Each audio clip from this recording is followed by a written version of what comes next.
Hi,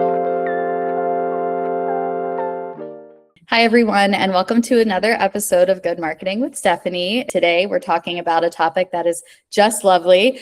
Product visuals, pardon the pun there. Product visuals are often one of the main ways customers understand and evaluate a product.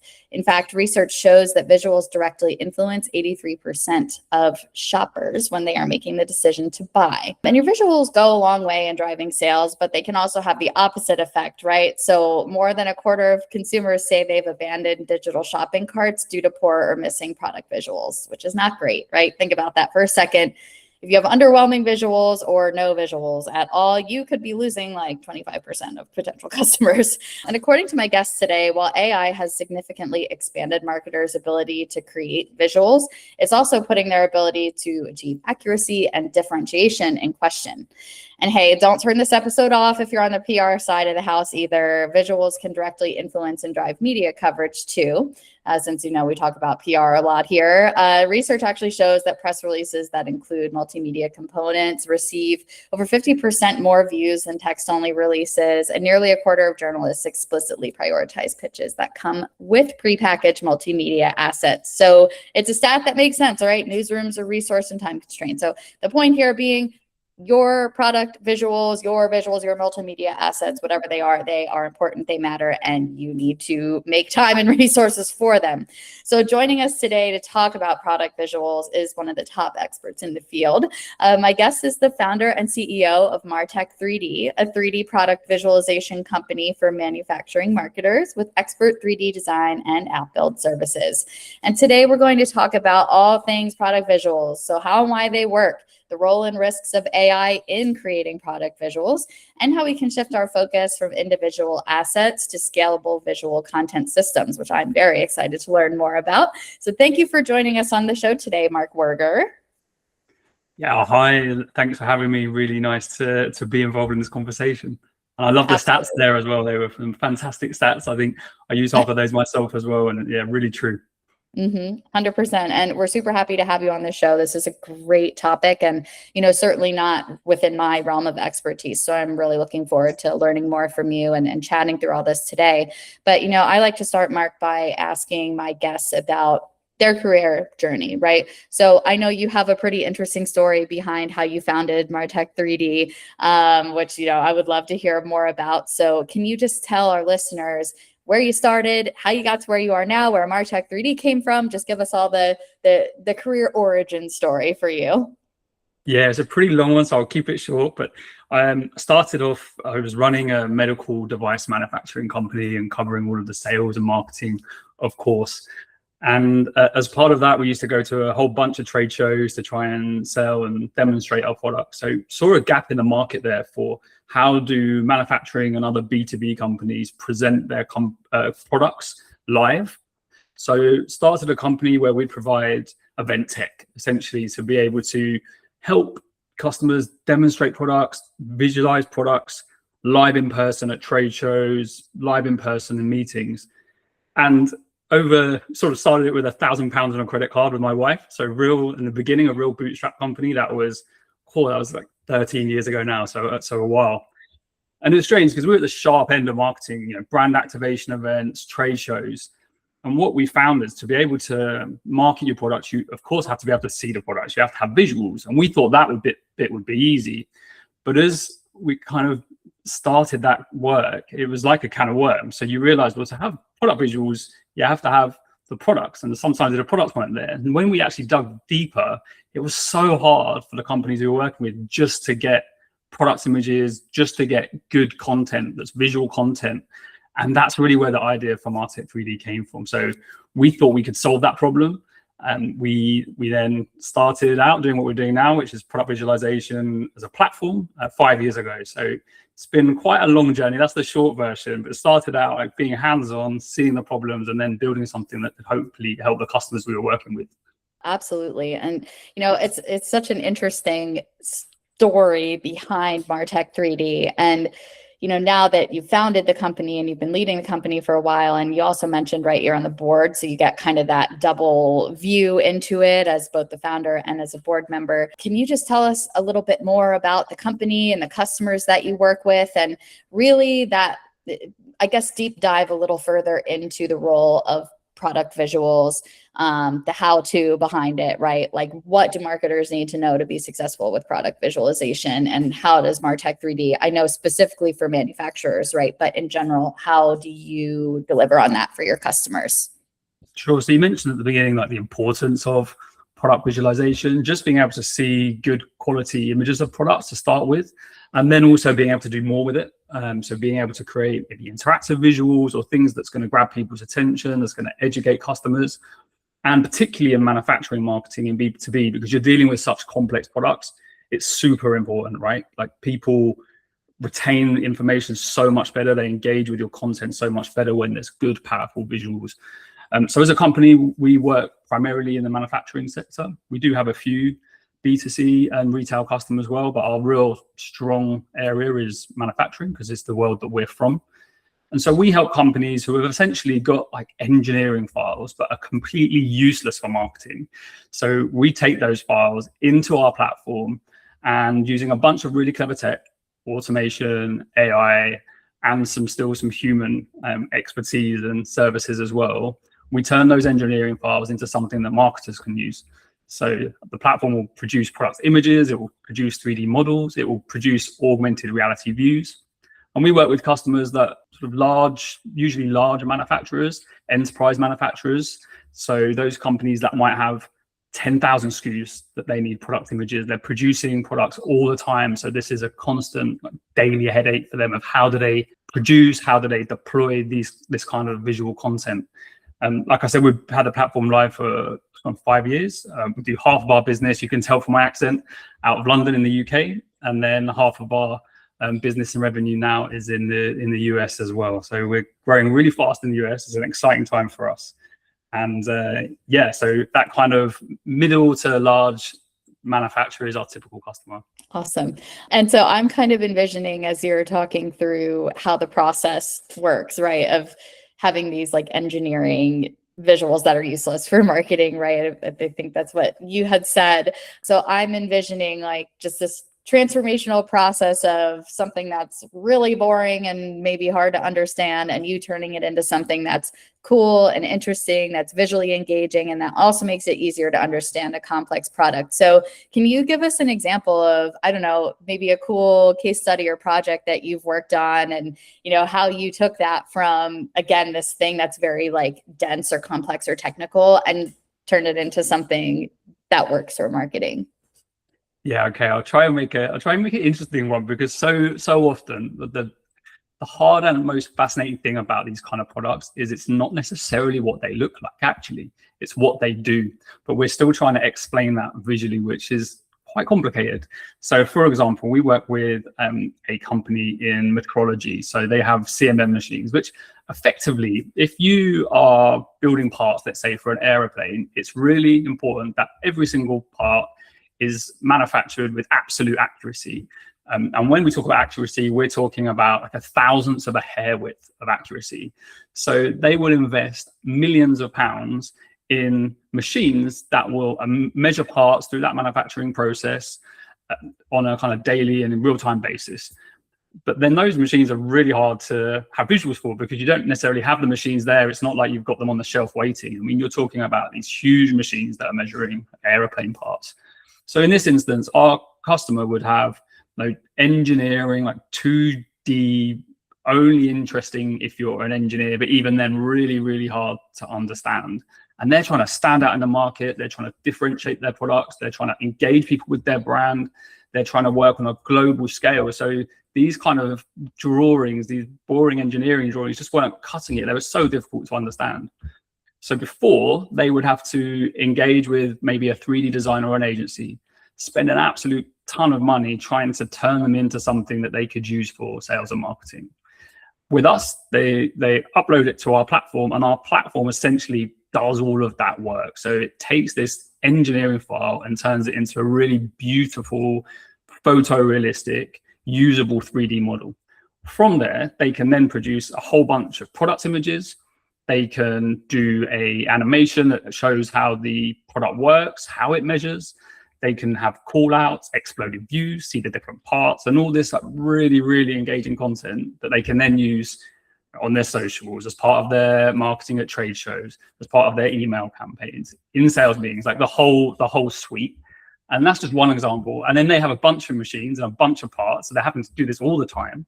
And that's when our system really comes in, because it automates that process from A to B. And then the results are just crazy. Like the levels of engagement, we're talking, 14,000 views of content where they weren't really getting any views or engagement at all. So it makes such a big impact. That's just a typical example of the kind of company that we might work with. Mm-hmm. I love that, because, when I was introducing you, I had mentioned for, more of the like PR or comm side of things, like, hey, you might want to listen to this conversation, even though you could say, well, I'm not on the marketing team or whatever. So like, product visuals it's not really relevant to me, but it is, because what you're describing to me in a sense is storytelling, right? Like you are storytelling through the visuals, through this engaging visual content that you're creating. And I do think that there's something that all of us in the comms department and the marketing department, that all of us can learn from that, right? So do you see it as like storytelling maybe? And if so, like, we would love to hear your thoughts on that. Or if not, I mean, you can say no, but that is kind of what I'm hearing from that description. 100%. If you're trying to make an impact with a product, the way it's designed, what it does, it's absolutely storytelling. That's what we would recommend for any good marketer, is tell the story of the product. I guess it's the difference between like asking your customer to read a book or watch a film. Like, we all love books. I love books, but that's a big ask. Read this novel, right? Whereas if you can watch this like really amazing, like visually appealing film and learn so much from it, that's the difference between perhaps what we were doing and what customers would do before. So telling that story of the product, but to do that, you have to have fantastic content and visuals. So the bit that we don't do is we don't actually like do the work of telling the story. That's for our customer and that's for them to know. But what we will provide through our platform is amazing visual content so that they can tell that story in a really powerful way. So it's like you as the script writer have now got a director and a team of experts to produce the visuals that you need for the story. And that's the gap that we feel. But absolutely, if you're selling a product, it's no point just saying this is the product, this is what it does. It's explaining the whole start to end and the impact it could make, and what's the impact of not having that product, and how do visuals then support that narrative.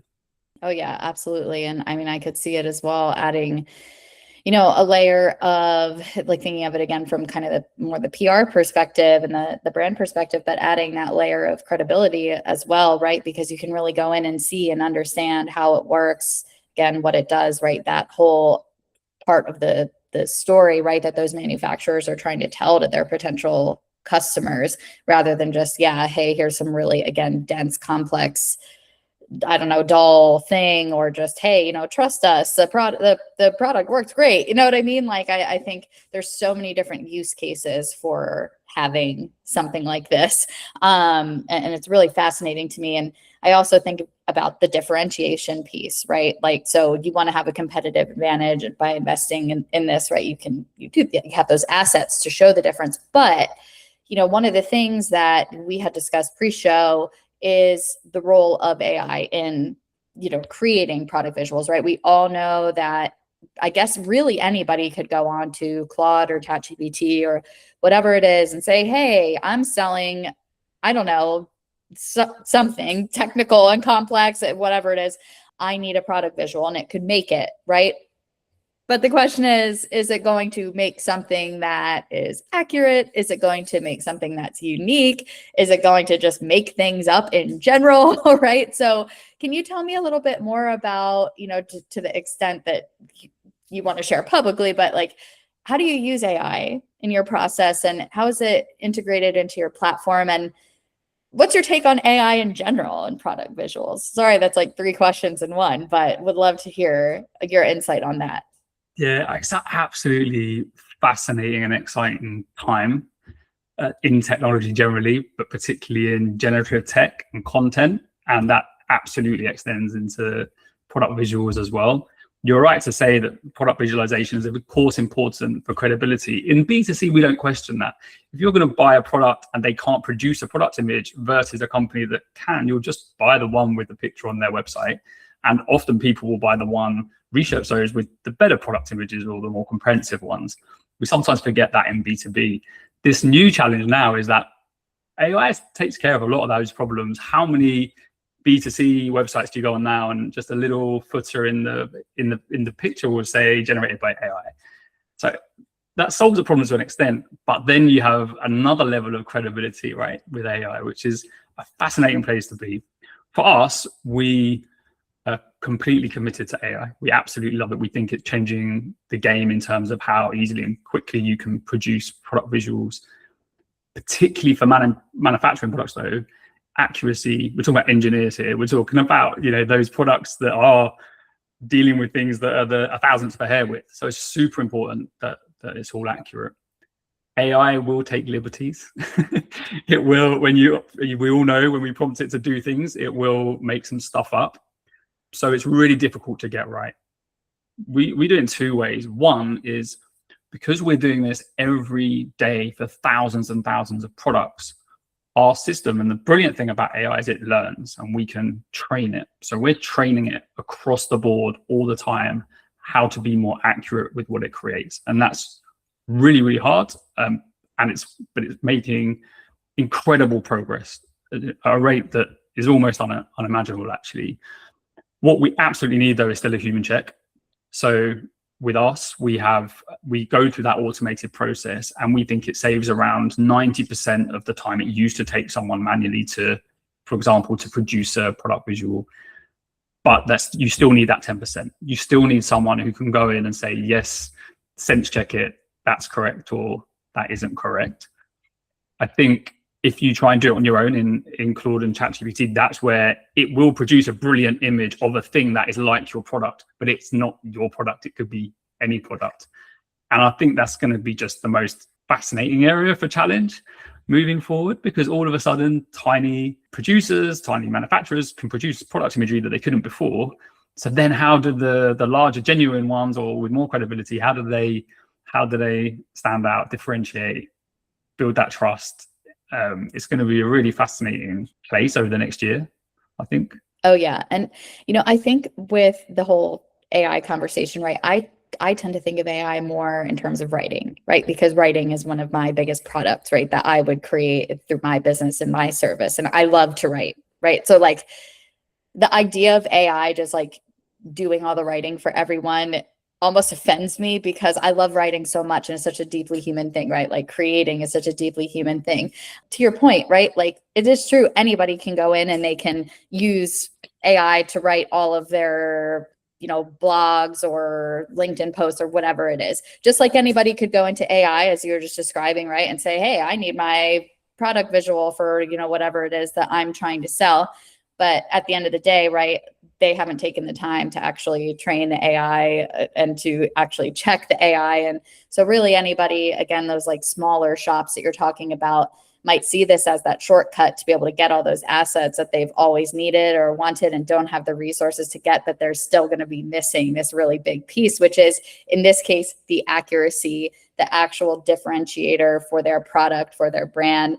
And then also from the brand perspective, which is why I bring up the writing and stuff too, is, you want to have a unique style and tone and voice. You want to have unique point of view and messages, and you're not going to get that just by generically using any AI tool to create these things. So it is such an interesting point, because like I love using AI too. I use it like all the time in my work.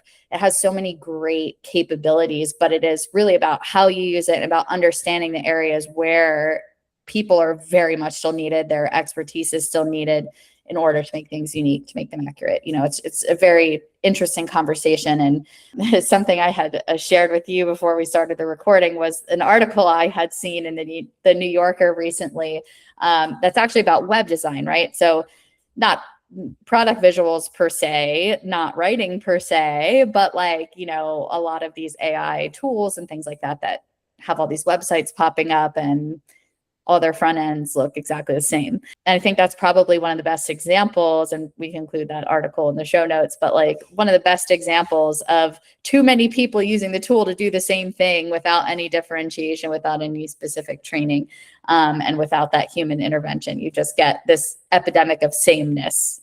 And I've talked about that before on the show, but it's just everything being the same. And so then the point I'm trying to get to for you, Mark, here, because you're the guest, not me blabbing away here, but how do you like, so you mentioned you guys still have that human oversight, right? So there still is that expertise that's injected in every single project you do. How do you make sure that what you're creating is differentiated? How do you make sure that there is still that human component in there? Like, what does that look like for you thinking about the future of AI and product visuals? Yeah, it's a fantastic point. I think there's two sides to it. One is that we try and make sure that there's a consistent, almost like a style guide to the way that product visuals work for each individual company. So in real terms, that means things like lighting settings, things like angles of shots. So in our system, we have the ability to create these rules and presets for each company, or the companies that work with us have the ability to create that. So that gives them a level of distinctiveness and differentiation from others, which is important. I think the trend we're seeing, and that I encourage as well, is actually AI, as we know, can take care of so much of the heavy lifting. So if you're creating thousands or even hundreds of products a year, it's pretty unrealistic to have a 3D designer sit there and do amazing visual content for every single one. It's pretty unrealistic when you're doing at that volume to even photograph every single one, because we shouldn't forget that photography and the genuine photos actually have a really important place. But if you don't have the product yet because it's not been produced, or you're producing thousands, that's really difficult. So what we think is that AI can be, and platforms like ours can be integrated into a system that will take care of the heavy production, and it will do it with the right platforms or the right guidance like ours. It will do that to an incredible degree of accuracy, but it will never replace the 3D designer and that creative person and that creative process that you need for your hero content, in my opinion.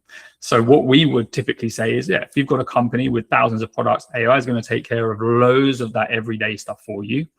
But when you're doing your big brand activation piece, when you're doing your hero shots, when you're doing your big lifestyle shots, photography, creativity, having actual 3D people do stuff for you, is going to be absolutely key. And I don't see the two as being exclusive to each other. And I don't think AI will probably ever be in a place where it can do that, because that's the key to human creativity. We will find a way to go beyond the kind of race to mediocrity that AI can do when it comes to generative content, right? And so I think it's more in the integrated systems where AI will play the role. And you just have to have really good guardrails and control, I think, around the content, and the systems that you use have to be able to do that, so it doesn't just turn into everyone having the same swap. Yeah, I absolutely love the way that you articulated that, because I agree completely. It's very easy to, see like these think pieces out there about AI and how AI is going to, replace every, like I gave the example of writers, right? Or yeah, AI is going to replace every designer. Like, it's just not realistic. That's absolutely not realistic. I think that's an overly simplistic view as well. And to your point about, this everybody having the same slop or the sameness piece of it, I think really the most strategic brands, most strategic marketers, right? There'll be plenty who I'm sure fall into that category of, oh, well, I'll just do everything myself on ChatGPT or whatever. Like, the most strategic brands though and strategic marketers, they are still going to understand the value of those human resources that they have, the human experts, the human creatives, right? And how they can really, really take what they're trying to do to the next level by being able to offload a lot of that larger scale production to AI, to your point. So like, yeah, you absolutely still have to get that larger scale production right.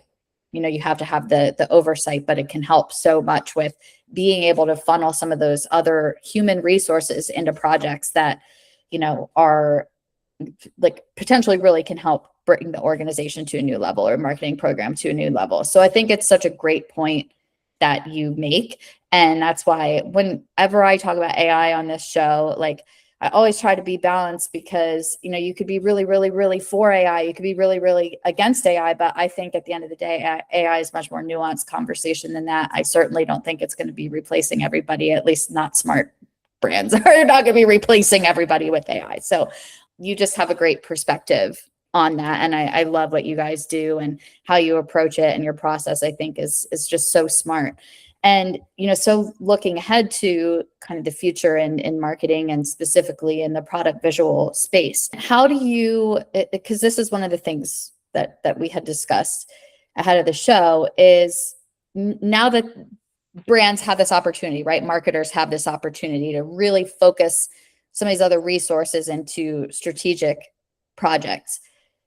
How, or I guess I should say, what advice do you have for marketers to start working toward that scalable system, right, for visual content versus the individual assets, right? Because you have the capabilities now to create these things and mass, right? So what are the steps? What's the mindset shift that needs to happen to go from how things were before you could automate all this to the future? Long question, sorry. I think as a starting point, you have to have your strategic direction and understand your marketing strategy and how that works operationally already. And that's something that AI can't do for you. It can do a lot of the groundwork and maybe give you some guidance and structure, but ultimately the real thinking has to come from very talented humans. Once that's in place, though, there are steps that you can take to get AI and general automation to take care of a lot of the production workflows that you have in product visualization, and actually any generative content. And we use lean methodology for manufacturing. So lean methodology was born out of Toyota 50s, 60s, 70s, and it was a way of standardizing manufacturing processes on the shop floor so that you get increased output, better consistency, cheaper cost, bigger capacity. So we take that process and we take that into large enterprises and use that as a framework to be able to then transform the way that you produce content. And the first thing that you do, step one, is to document and map what you do now. And it is unbelievable that even in manufacturing, for the most incredible companies that have unbelievably optimized processes on the shop floor, where everything is measured, everything is mapped, everything is documented, and we go over to the marketing department and it's like, oh yeah, well, sometimes if that person's running it, we do it this way. And then maybe sometimes we send it to that agency. And then if they're sick, we'll do this. And it's crazy to me. Yeah, it's crazy to me. So the first thing is documenting that, mapping it. The second thing is making sure that every process that you have is measurable. So, and how does it measure? Well, it measures against your key performance indicators in terms of cost, impact, ROI. There's no point having a process of production if it doesn't lead to some kind of result that particularly the board, and I'm a board member of my own company, but also I've been board member for others as well. And it's so important that it aligns. And marketers are quite quick to blame boards for not understanding marketing, but I've seen it a lot the other way, where sometimes as marketers, we don't always report in the way that the board needs. So making sure that it's measurable, and then working backwards to say, okay, what parts of this can we genuinely automate and make consistent, so that, for example, if the person changes, the process doesn't change, that it has the minimum amount of like handoffs, for example, particularly in content approval, that it can possibly have, so that it's as lean as possible, and that you only make changes to that process when you need to. And these are all principles of lean, and you can study lean for months. I won't go into it, but that's the biggest thing. I do quite a lot of talks on this kind of process of how to implement production workflows at scale. If you do it properly, it saves hundreds, sometimes millions of dollars and pounds. But you have to have that mindset in the beginning to understand like what can be automated, what's our direction, what we're trying to achieve, and then really just take a step back and look at how you're doing it. And, with the systems-based approach, right, which, I mean, I certainly have those conversations with my clients. It's something that we internally at Spry PR have been working on for a while, building out our systems and our SOPs around how we work. I understand for the bleeding heart creatives out there, like, similar to myself, I'm a very creative person, more so than I am a systems person, right? But I've forced myself to learn how to be more systems based.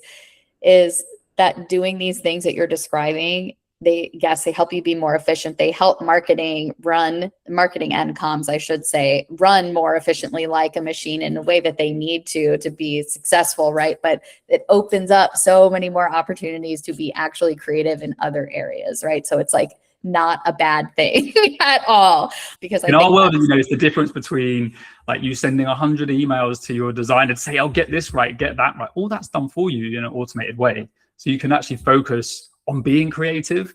And I think there is something that I often see it when I'm doing these talks, and I see all these creatives in the audience, and you can see the grimaces sometimes, when you're talking about systems and ironing out processes. And for example, one of the rules is you have the minimum viable people. So if you're working on producing a creative asset, you have the minimum number of people it takes to in on that project. And that's like slightly against, traditional creative thinking where it's more collaborative. But if you're trying to work in a lean way that's also going to be able to deliver like big results and ultimately get budget signed off from your board, they need to trust that you've got these processes in place. And then that allows you the freedom and the room and the trust to be more creative in more exciting ways, rather than just processing emails and working out where stuff is saved and stored so that you can even get to the content that you want to produce anyway. Exactly. And I think you also make a great point about the board point of view, right? Because these are all businesses. All businesses have boards, they have stakeholders, they have people who want to understand how the business is running inside, right? Is it running efficiently? This is really now marketing, communications, the more creative side of all of that. It's our opportunity to really show how we're working, how we are being efficient, how we're being productive, right? It's so much easier now with these tools and with these platforms that are available to us to do that and to actually quantify things in a way that board members would understand and that they want to see, to your point about how that's communicated. So yeah, I mean, I definitely don't see it as something that should impede creativity at all. And again, I think any business out there that's like, oh, great, well, we don't need creative people anymore or whatever, because now we have AI. I mean, that's just not the right approach. But to your point, right, like you're working on thousands and thousands of different products, right? Like in your platform every year. And that's something, if you just left it to your point earlier, right, about like 3 designers, how long would that take all of them? Well, they'd never really be able to work on any of the, bigger creative projects that, maybe really would allow them to, like, I don't know, like I had said earlier, take the brand to the next level or something like that. Like I think it just affords a lot more freedom and flexibility. And it's really cool that, people like you are out there building these platforms and building these ways to make marketing more efficient without sacrificing the creative components of it. I'll get off my soapbox there with that. But, I think we probably need to start wrapping up the conversation here, Mark. But I would love to hear if you have any final thoughts, anything else that you want to share with the audience related to the conversation we've just had, which has been great. And we covered a bunch of different things. But what's your final takeaway for our audience? I think just thinking about AI is less of a being creative in a kind of singular instance. We know that it's going to be really hard for AI to ever replace human creativity, because human creativity has the ability to always extend itself in new ways. But can it take care of the system of a production workflow that would enable you to be more creative? And that's where I see AI and automated systems and production systems coming in, and how they connect end to end, like right from where your original idea or file is, right to where it gets deployed on your website or other channels. And AI and automated platforms can take care of so much of that, freeing time up for true creatives to do what they do best and take, like you say, that kind of next level marketing and brand marketing. Absolutely. I love it. Awesome. So, Mark, thank you so much for joining me on the show today. It was really great to get your insight and perspective on this topic, which again, I'm not an expert on creating product visuals, right? I'm definitely somebody who cares a lot about the creative side of things though. But at the same time, like everybody else in the marketing world right now, like, a student of AI and technology and building these systems and all this good stuff. So it's great to have an expert like you come onto the show and talk through all these different components. And, I would love for any listeners of Good Marketing with Stephanie to be able to connect with you online. So can you tell our listeners the best place for them to find you and follow along with what you're doing with MarTech3D? Yeah, absolutely. You can obviously jump onto LinkedIn and find me directly there. Also under our company LinkedIn page at MarTech3D. And of course, as a company, our website, all our contact details are online at martech3d.com. Our phone number, we're easy to pick up the phone and talk to, or pop us an email as well. Awesome. Thank you so much, Mark, again. It was great having you on the show. And until next time, for our listeners, if you learned something new or you heard an idea today that lit a spark for you, please do subscribe, rate, and share the Good Marketing with Stephanie podcast. And thank you again so much, Mark. It was an awesome conversation and hope to have you back sometime soon. Fantastic. Thank you.